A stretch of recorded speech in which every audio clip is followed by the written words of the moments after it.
केंद्र सरकार की विभिन्न योजनाओं की लगाई गई प्रदर्शनी में देखी जा रही भारी भीड़ डायनासोर का अंडा और 500 वर्ष पुरानी मानव खोपड़ी बनी आकर्षण का केंद्र। रीवा शहर स्थित Samdariya hotel new bus stand में भारत सरकार के उपक्रम द्वारा 3 दिनों के लिए प्रदर्शनी का आयोजन किया गया है। इस प्रदर्शनी में देश की विभिन्न लोक कलाकृतियाँ, हथकरघा सहित केंद्र सरकार की विभिन्न योजनाओं को दिखाया जा रहा है। यहाँ बैंकों द्वारा दी जाने वाली जनता को सुविधाओं को भी बताया जा रहा है। इसके साथ ही ऐसी दुर्लभ वस्तुएं दिखाई जा रही हैं जिनको सिर्फ लोग सोच सकते हैं, लेकिन यहाँ प्रदर्शनी में साक्षात उन वस्तुओं का लोग दीदार कर रहे हैं। खासकर 500 वर्ष पुरानी मानव खोपड़ी और डायनासोर का अंडा मुख्य आकर्षण का केंद्र बना हुआ है। इस प्रदर्शनी को देखने कॉलेज और स्कूल के छात्र छात्रा और किसान तथा आमजन भारी संख्या में पहुंच रहे हैं। इस प्रदर्शनी को लेकर एडवोकेट योगेंद्र शुक्ला द्वारा बताया गया कि रीवा जिले के सांसद जनार्दन मिश्रा के प्रयासों से इस प्रदर्शनी का आयोजन किया गया है। यहाँ काफ़ी संख्या में लोग आ रहे हैं और यह प्रदर्शनी 3 दिनों के लिए लगाई गई है। यहाँ पर लोग आकर केंद्र सरकार की विभिन्न जन कल्याणकारी योजनाओं की जानकारी तो प्राप्त ही कर रहे हैं, इसके साथ ही देश में कलाकारों के हाथ से निर्मित की गई वस्तुओं को भी अलग अलग प्रदेशों से लाकर रीवा में दिखाया जा रहा है, जिसका दीदार कर रहे हैं। मैडम, ये क्या है? भारतीय भूवैज्ञानिक सर्वेक्षण सेंट्रल रीजन नागपुर, यहाँ से हम लोग आए हैं और ये यहाँ पे जो डिस्प्ले किए हैं अलग अलग प्रकार के जीवाश्म हैं और अलग अलग प्रकार के पत्थरों के प्रकार, जहाँ से हमको मेटल्स, नॉन मेटल्स भी हम लोग निकाल सकते हैं। ये जीवाश्म है इंसान की खोपड़ी का, नर्मदा नदी से निकाला गया, इसलिए नर्मदा मैन इसे कहते हैं। इसका डेटिंग में एज निकाला गया, यानी उम्र निकाली गई इसकी, तो 5 लाख ये फॉसिल का एज निकला है, यानी ये इंसान 5 लाख साल पुराना है, ऐसा हम लोग बोल सकते हैं। जो स्टेज में इंसान 2 पैरों पे खड़ा होकर चलना सीखा, वो स्टेज का ये एक अकेला फॉसिल भारत से मिला हुआ है। ये डायनासोर का अंडा है, शाकाहारी प्रजाति का डायनासोर जिसको सौरोपोड नाम से जाना जाता है, उसका ये अंडा है। गुजरात में खेड़ा डिस्ट्रिक्ट से निकाला गया ये अंडा है। मध्य प्रदेश में भी अलग अलग जगह पे डायनासोर के नेस्टिंग साइट्स हम लोगों ने खोज निकाले हैं। ये डायनासोर का टेल बोन या फिर पूंछ का हड्डी है। अलग अलग सीरीज में एक साथ एक डायनासोर का पूंछ बनता था, ऐसे हड्डियों से मिलकर। इसे आप डायनासोर का गोबर या कोप्रोलाइट्स बोल सकते हैं। डायनासोर शाकाहारी था या मांसाहारी, इसके परीक्षण से हमें पता चलता है।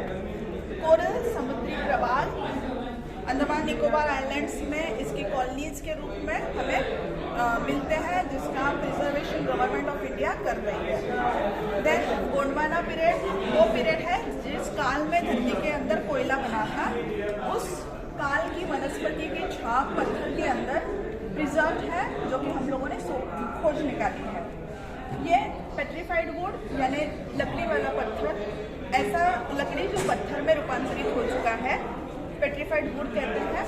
दिखने में ये लकड़ी जैसा दिख रहा है, लेकिन अभी लकड़ी का जो भी कैरेक्टरिस्टिक है, विशिष्टताएं रहती हैं, जैसे कि लकड़ी पानी में तैरती है या जलती है, वो विशिष्टता अभी इसमें नहीं है। अभी ये पूरा पत्थर बन गया है, तो अभी ये पानी में ना तैर पाएगा ना इसको हम लोग जला पाएंगे, पेट्रीफाइड वुड। उसी तरह से अलग अलग तरह के रॉक्स यहाँ पे आपको देखने मिलेंगे। ये जियोट है, जियोलाइट्स बोलते हैं, जो लावा से जो पत्थर बनता है, उसी के अंदर कोई लिक्विड अगर एंटर कर जाए और उसका धीरे धीरे वो ठंडा होने लगे, तब इस तरह से क्रिस्टल्स इसमें मिलते हैं। महाराष्ट्र में बहुत सारी जगहों पे ये जियोलाइट्स पाए जाते हैं। इसमें जो भी लिक्विड अलग अलग तरह का मटेरियल लेके आता है, उस हिसाब से उसका कलर और क्रिस्टल्स अलग अलग प्रकार के बनते हैं। तो इसी तरह के अलग अलग क्रिस्टल्स यहाँ पे आपको देखने मिलेंगे। जैसे अगर उसमें लिक्विड में आयरन का कंटेंट रखा, तो उसमें वो ब्लू कलर आके एमेथिस्ट उसको बोलेंगे आप। 3 टाइप के रॉक्स मिलते हैं, उसको हम लोग बोलते हैं इग्नियस रॉक बोलते हैं, सेडिमेंट्री रॉक बोलते हैं और मेटामॉर्फिक रॉक बोलते हैं। तो इग्नियस रॉक्स का एग्जांपल के तौर पे मैं आपको ग्रेनाइट बताऊंगी कि ग्रेनाइट एक ऐसे जो पृथ्वी में जो क्रैक्स वगैरह रहते हैं तो वहाँ पे ये लावा सॉलिडिफाई होता है। सॉलिडिफाई होने की वजह से ये आपको अलग अलग क्रिस्टल्स मिलेंगे, तो इसलिए हम लोग इसको बोलते हैं इग्नियस इंट्रूसिव रॉक्स बोलते हैं। बट अगर वही लावा अगर ज़मीन के ऊपर सरफेस पे आके अगर इरप्ट होता है तो उसको टाइम नहीं मिलता है यानी सॉलिडिफाई होने के लिए, तो वो सडनली ऐसे अगर सॉलिडिफाई होता है तो वो बसाल्ट में कन्वर्ट होता है और उसको हम लोग बोलते हैं इग्नियस वोल्केनिक रॉक बोलते हैं। अगर ये इग्नियस रॉक अगर बाहर आ गया है और सॉलिडिफाई होना स्टार्ट कर दिया है, बट क्या रहता है ना, लावा में हम लोगों को गैसेस रहती है, जो लावा वो जो गैसेस है वो गैसेस इवेपोरेट हो जाएगी। इवेपोरेट होने की वजह से ऐसे वेसिकल्स फॉर्म हो जाएगी। वेसिकल फॉर्म होने की वजह से उसमें जो लावा का जो रेसिडुअल मटेरियल रहता है वो सेकेंडरी मटेरियल आके डिपॉजिट हो जाता है एज अ कैविटी मिनरल, जिसको हम लोग बोलते हैं एमिक्युलर बसाल्ट। ये हम लोगों को महाराष्ट्र के मैक्सिमम जो एरिया है महाराष्ट्र में और मध्य प्रदेश में बसाल्टिक लावा से ये पूरा एरिया कवर हो चुका है और जो जितने भी खनिज तत्व जो थे वो बसाल्ट ने कवर कर लिया है, इसीलिए हम लोगों को उस एरिया में उतना खनिज तत्व नहीं मिलता है। और जो एरिया हमारे बचे हुए हैं तो वहाँ पे जो लावा जहाँ तक नहीं पहुँच पाया है तो वो साइड में हम लोगों को डिफरेंट टाइप्स के खनिज मिलते हैं। ये तो मैंने आपको अभी इग्नियस रॉक के बारे में बताया है। जो सेकेंडरी जो रॉक आता है वो सेडिमेंट, जो कि due to weathering and erosion process की वजह से वो फॉर्म होता है। जैसे अगर कोई रॉक सरफेस पे आ गया तो उसके ऊपर बारिश आएगा, वेदरिंग गिरेगी, धूप आएगा तो वो रॉक जो है वो डिसइंटीग्रेट होना स्टार्ट कर देगा। डिसइंटीग्रेट स्टार्ट होने से बारिश अगर उसके ऊपर गिरती है तो वो जो मटेरियल है वो मटेरियल आके रिवर के थ्रू डिपॉजिट होगा और डिपॉजिट होते होते वो लेयर बाय लेयर में डिपॉजिट होगा। अगर ये लेयर बाय लेयर स्ट्रक्चर्स हमको कहीं पे मिलते हैं तो वो उस रॉक को हम लोग सेडिमेंट्री स्ट्रक्चर्स बोलते हैं और उसको बेडिंग प्लेन बोलते हैं। ये जो लेयर बाय लेयर डिपॉजिशन ये पत्थर कितने साल पुराना होगा? हाँ, इसकी एज कितनी? इसका एज बहुत यानी ये लाखों साल पुराने रहते हैं सर, क्योंकि इसका हर एक इसका एज ये किया गया, इसका जियोलॉजिकल एज टाइम स्केल बोला गया, बनाया गया है। चूना जो है वो लेयर बाय लेयर डिपॉजिट होता है, इसलिए हम लोग इसको सेडिमेंट्री रॉक बोलते हैं। अभी ये जो सेडिमेंट्री रॉक है वो सरफेस पे आ गया। इग्नियस रॉक और सेडिमेंट्री रॉक दोनों भी रॉक अगर परिवर्तित होते हैं किसी कारण वो ज़मीन के अंदर में चले जाते हैं तो ज़मीन के अंदर में जाने से क्या होता है ना, इसके जो ओरिजिनल क्रिस्टल्स होते हैं वो रिक्रिस्टलाइज होते हैं due to increasing temperature and pressure. तो ये जो प्रोसेस होती है उसको हम लोग मेटामॉर्फिज्म प्रोसेस बोलते हैं और जो इस प्रोसेस में रॉक जो फॉर्म होता है उसको हम लोग मेटामॉर्फिस रॉक बोलते हैं, मेटामॉर्फिस रॉक बोलते हैं। तो जैसे आप देख सकते हैं ये ग्रेनाइट है। ग्रेनाइट में आप लोगों को किसी में ओरिएंटेशन कुछ दिखेगा नहीं, सिर्फ ये क्रिस्टलाइज होते हैं, क्रिस्टलाइज फॉर्म में हम लोगों को मिलते हैं। बट जैसे ही इस रॉक के ऊपर मेटामॉर्फिज्म प्रोसेस स्टार्ट होती है तो वो ये जो रॉक जो कन्वर्ट होता है इसमें आप देख सकते हैं कि ये अलाइनमेंट दिखता है। पर्टिकुलरली जो मिनरल्स होते हैं वो खुद को एक डायरेक्शन में अलाइन करना स्टार्ट कर देते हैं। तो इसके बेसिस पे हम लोग इसको आइडेंटिफाई करते हैं कि ये मेटामॉर्फिक रॉक है। ये जैसे ये भी मेटामॉर्फिक रॉक है। पहले तो अगर ये सेडिमेंट्री रॉक था यानी लाइमस्टोन था, लाइमस्टोन में आप लोगों को ये ऐसे बैंडिंग दिखे, मैंने आपको बताया कि बैंडिंग फॉर्म में इसका डिपोजिशन होता है। बट अभी ये मेटामॉर्फिक में कन्वर्ट इसलिए हुआ है और हम लोग यानी मान सकते हैं कि ये मेटामॉर्फिक है क्योंकि इसमें आप देख सकते हैं ये जो सॉफ्ट रॉक है वो खुद ही को उसने फोल्ड कर दिया है। वो इंडिकेट करता है कि इसके ऊपर में प्रेशर एक्सर्ट हुआ है, तो उसकी वजह से ये जो सेडिमेंट्री सॉफ्ट जो लेयर थी वो खुद को ही उसने फोल्डिंग में रूपांतरित कर। अभी हमारे जो रॉक इम्पोर्टेंट रॉक होते हैं, कहाँ का रॉक है? ये मनसर साइड का है, मनसर नागपुर में, नागपुर के पास में जगह है मनसर। तो उसको हम लोग ये जनरली हम लोगों को मनसर माइंस में ये मिलते हैं, आसपास में मिलते हैं। सारे रॉक वहीं के? नहीं, यहाँ पे हम लोगों के पास छत्तीसगढ़, मध्य प्रदेश, महाराष्ट्र ये तीनों भी एरिया से जितने अलग अलग लोकेशन से ये रॉक को कलेक्ट किया गया है और डिस्प्ले में वो हम लोग ने इसीलिए रखा है कि आपको डिफरेंट टाइप्स के वैरायटीज़ को देखने को मिलेंगे। अब ये जैसे ये होता है मार्बल जो कि यानी संगमरमर जो बेड़ाघाट में हम लोगों को मिलता है और महाराष्ट्र इंडिया में मकराना जो एरिया है वहाँ पे हम लोगों को ये बहुत ज़्यादा पाया जाता है। ठीक है। अच्छा, ये रॉक के साथ ये डिफरेंट टाइप्स के रॉक्स हो गए हैं, इसके साथ एसोसिएट में हम लोगों को इम्पोर्टेंट इकोनॉमिक और मिनरल्स मिलते हैं। वो इम्पोर्टेंट इसलिए होते हैं क्योंकि उसमें से हम लोगों को खनिज जो मटेरियल रहते हैं, मिनरल्स जो रहते हैं उसको हम लोग एक्सट्रैक्ट किया जाता है। जैसे अभी ये बॉक्साइट है जो एल्यूमिनियम का हो, जिसमें से जो व्हाइट कलर का आपको दिख रहा है इसमें से हम लोगों को हम एल्यूमिनियम एक्सट्रैक्ट किया जाता है और जो रेडिश कलर का है इसमें से आयरन को एक्सट्रैक्ट किया जाता है। तो ठीक है। जो एल्यूमिनियम है ना, जो हमारे यूटेंसिल्स हैं, डिफरेंट टाइप्स के जो ये होते हैं उसमें यूज़ किया जाता है। ये है कॉपर, जो गोल्डन कलर का दिख रहा है ये कॉपर है। इसको चैल्कोपाइराइट बोलते हैं और इसमें से कॉपर को एक्सट्रैक्ट किया जाएगा। इसके साथ साथ हम लोगों को गोल्ड, सिल्वर, सारे मिनरल्स ये एक साथ ही एसोसिएट में मिलते हैं, इसलिए इसको हम लोग बेस मेटल बोला जाता है। ठीक है। ये कॉपर को अगर वाटर के कांटेक्ट में आ जाएगा तो वो ऑक्सीडेशन प्रोसेस हो जाएगा। ऑक्सीडेशन प्रोसेस से वो ये ग्रीनिश कलर का टिंच देगा, जिसको हम लोग मैलाकाइट बोलते हैं।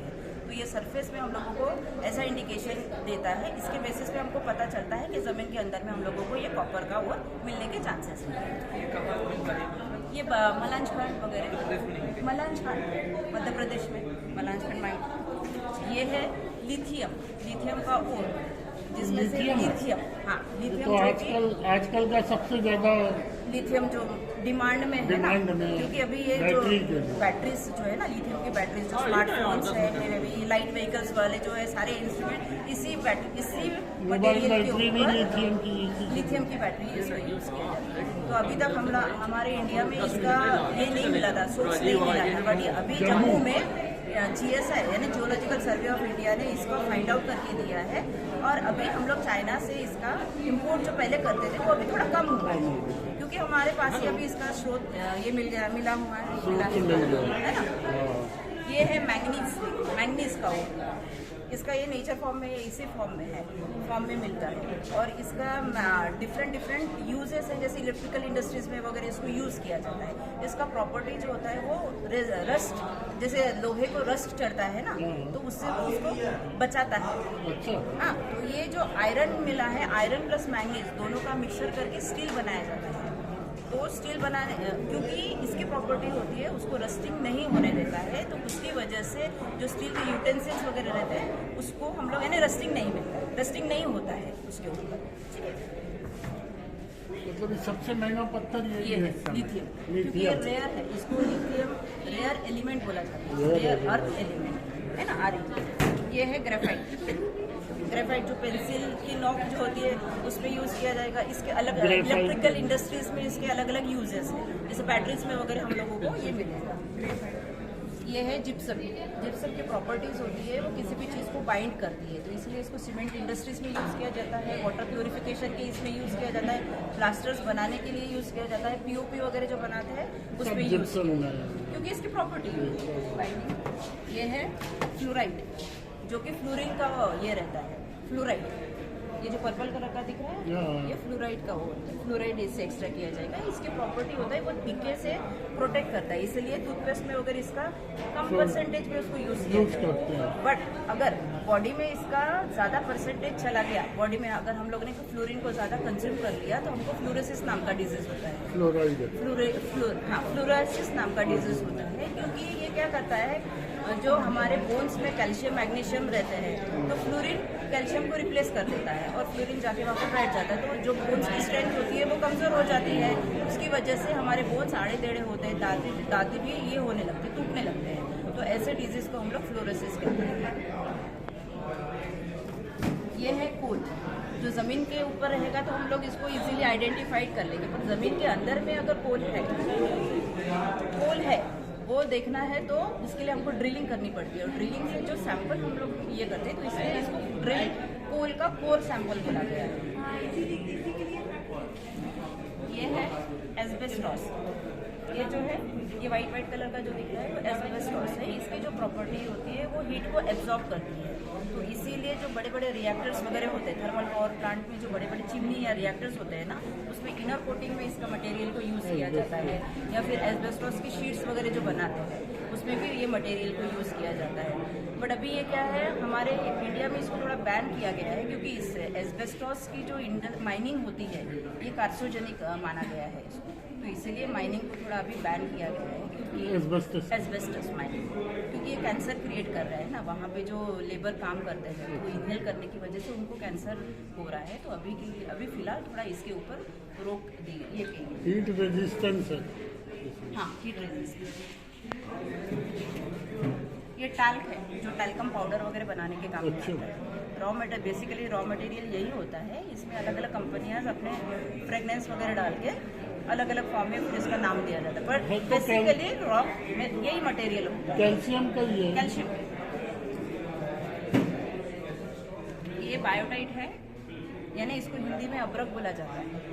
अब्रक ये क्या है ना, हीट को पास होने नहीं देता है और इलेक्ट्रिसिटी को भी पास होने नहीं देता है, तो इसलिए जनरली इसको एज ए इंसुलेटर यूज किया जाता है। प्रेस में वगैरह जो आयरन प्रेस होते हैं वहाँ पे उसको यूज किया जाता है, और इसका जो अपीयरेंस होता है वो ग्लिटरिंग अपीयरेंस रहता है, इसलिए कॉस्मेटिक इंडस्ट्रीज में वगैरह इसको यूज किया जाता है। ब्राइटनेस चमक ग्लिटरिंग वाले जो रहते हैं, हाँ, ये तो हम लोगों को पेगमेटाइट बॉडी में कहीं पर यानी ग्रेनाइट जहाँ पे है एक्सपोज, वहाँ पे वो as a book mica book मिलेगा। ये छत्तीसगढ़ में वगैरह हम लोगों को बहुत ज़्यादा मिलेगा। अपना नाम बता दीजिए और परिचय बता दीजिए कहाँ से।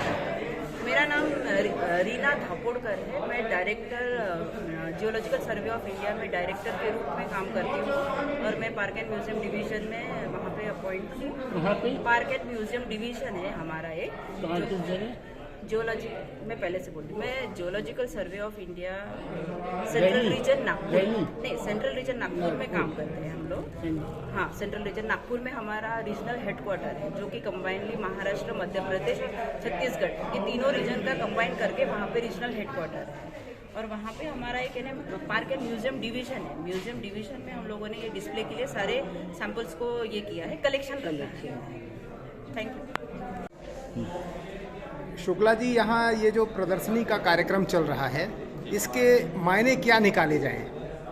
माननीय सांसद जी के प्रयासों से रीवा में पहली बार ऐसी प्रदर्शनी का आयोजन हुआ है, जिसमें ज्ञान विज्ञान सभी का भंडार है, और यह ऐसा अवसर है जिसमें हम रीवावासी इस प्रदर्शनी के माध्यम से जहां अपने कौशल को बढ़ा सकते हैं, वहीं हम उनसे पुरातन सभ्यता और संस्कृति से भी परिचित हो सकते हैं, जिसकी हम सबको आवश्यकता है अपने भविष्य को संवारने में। इसलिए मैं देखता हूं कि सुबह से बड़ी संख्या में छात्र, युवा तरुणाई कतारबद्ध होकर बड़ी संख्या में नगर के लोग देखने आ रहे हैं। बहुत अच्छी यह प्रयास है, माननीय सांसद जी का धन्यवाद है कि उन्होंने रीवा को पहली बार ये सौगात दी कि 3 दिनों के लिए हमारे बीच में यह ज्ञान की गंगा प्रवाहित हो रही है। अभी कितने लोगों को कल तक, तीसरे दिन तक आने की उम्मीद है, जिस तरह से भीड़ आ रही है? बड़ी संख्या में युवा, खासकर छात्र और किसान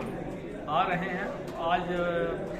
आज शहर के आसपास के बड़ी संख्या में किसान आए हुए हैं, और शहर के जितने महाविद्यालय हैं, विद्यालय हैं, उनके छात्र भी आ रहे हैं और बहुत रुचि लेकर इस प्रदर्शनी को देख रहे हैं, छोटी छोटी चीज़ों की जानकारी ले रहे हैं। जैसा हमने सबने देखा है कि एक 5 लाख साल की मानव खोपड़ी और डायनासोर के अंडे भी रखे हुए हैं। ये बहुत उत्सुकता के विषय हैं हम सब के लिए। डायनासोर का अंडा, जिसे हम लोग पत्थर समझते थे, वो आज हमारे बीच में है। बहुत अच्छा लग रहा है। अच्छा, इस टाइम में ये कार्यक्रम हो रहा है, जैसा कि चुनाव का भी समय है, तो इसको लोग दूसरी नज़रिए से भी देखेंगे कि अब चुनाव है तो ये प्रदर्शनी लगाई गई है, इसमें क्या कहेंगे? अब ये चुनाव का इसमें कोई बहुत ऐसा कारण नहीं है, एंगल नहीं है कि चुनाव के एंगल से है। ये केंद्र सरकार की योजनाएं हैं और रीवा में पहली बार हो रहा है, इसलिए हम उसको मान सकते हैं कि हम दूसरे एंगल से देख सकते हैं, पर ऐसा नहीं है। ये ज्ञान की गंगा है, ज्ञान की गंगा प्रवाहित हो रही रीवा में। इसका लाभ सभी को उठाना चाहिए, राजनीतिक चश्मे से बाहर आकर, और खासकर विद्यार्थी, युवा और समाज के वो जागरूक गण जो कुछ करना चाहते हैं, कुछ सीखना चाहते हैं, उनके लिए यह बहुत अच्छा स्थान है। मैडम, ये क्या प्रोग्राम यहाँ चल रहा है? ये 3 दिवसीय प्रदर्शनी है। इसमें सेंट्रल और स्टेट गवर्नमेंट यानी केंद्र एवं राज्य सरकार की जितनी भी स्कीम्स एंड पॉलिसीज हैं, जितने भी इनके प्रोग्राम्स हैं जो लोगों के लिए, युवाओं के लिए बेनिफिशियल है, वो यहाँ पे मंत्रालय आए हैं, डिपार्टमेंट्स आए हैं, वो दिखा रहे हैं। हमारे साथ बहुत सारे मंत्रालय यानी कि ICMR आया है हमारे साथ, मिनिस्ट्री ऑफ हेल्थ से हमारे साथ, भारतीय मानक ब्यूरो आया है मिनिस्ट्री ऑफ कंज्यूमर अफेयर्स से हमारे साथ, state bank of India, central bank of India, geological survey of India आया है, जो कि यहाँ पे बहुत अलग अलग तरीके के मिनरल्स और फॉसिल्स लाया है। वो डायनासोर के अंडे लेके आए हैं, अलग अलग तरीके के फॉसिल्स लेके आए हैं, जो यहाँ के स्टूडेंट्स के लिए बहुत बहुत बेनिफिशियल है। और तो और सिर्फ स्टूडेंट्स नहीं, यहाँ पे फार्मर्स के लिए भी बहुत कुछ है। हमारे साथ नाबार्ड ने पार्टिसिपेट किया है, Indian council of agricultural research, agriculture insurance, central warehousing corporation, इन सब के पास फार्मर्स के लिए, स्टोरेज ग्रेन्स के लिए बहुत सारी अच्छी स्कीम्स हैं जो फार्मर्स के लिए बहुत बेनिफिशियल है। हमारे साथ आज काफ़ी फार्मर्स यहाँ पे आए, उन्होंने विजिट किया, उनको काफ़ी बेनिफिट मिला है इससे। एक्चुअली जो हमारे सांसद साहब हैं जनार्दन मिश्रा जी, इनका इनिशिएटिव था कि इनके कॉन्स्टिट्यूएंसी में जो लोग हैं उन तक गवर्नमेंट की स्कीम्स एंड पॉलिसीज पहुँचे। मोदी जी काफ़ी काम कर रहे हैं सर। इसका उद्देश्य ये है कि भारत की सरकार जो जो योजनाएं बना रही है, जो जो प्रोग्राम्स बना रही है, ये लोगों तक पहुंचाया जाए, ग्राउंड लेवल तक पहुंचाया जाए। योजनाएं तो बहुत बन रही है और लोगों के बेनिफिट के लिए बन रही है, बट उन तक पहुंचना बहुत जरूरी है। इसको गांव-गांव तो कैसे पहुंचाएंगे? जैसे ये शहर में डेमो कर रहे हैं, शहर से जुड़े लोग आ रहे हैं, यही चीज सबसे ज्यादा जरूरत है गांव के लोगों को बताने की, वहां तक कैसे पहुंचाएंगे? सर, ये हमने शुरुआत रीवा से करी है। अब हमारा उद्देश्य यही है कि मध्य प्रदेश के आगे और गाँवों में भी हम लगाए। हमने शुरुआत रीवा से करी है।